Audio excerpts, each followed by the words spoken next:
dunia ini tidak selamanya. Ini bukan tempat abadi. Ini semu.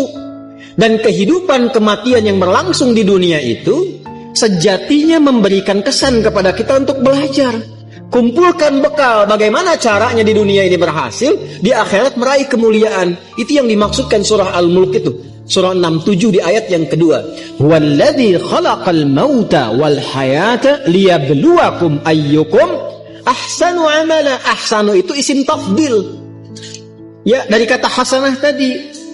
Jadi kita mengumpulkan hasanah, tapi orientasinya akhirat. Dan untuk mencapai ke titik itu, Allah berikan bentangan jalannya disebut dengan ibadah. Karena itu ketika Allah memerintahkan kita ibadah dalam bentuk fi'il amr, itu sebetulnya saking sayangnya kepada kita. Kalau nggak sayang nggak akan diperintahkan.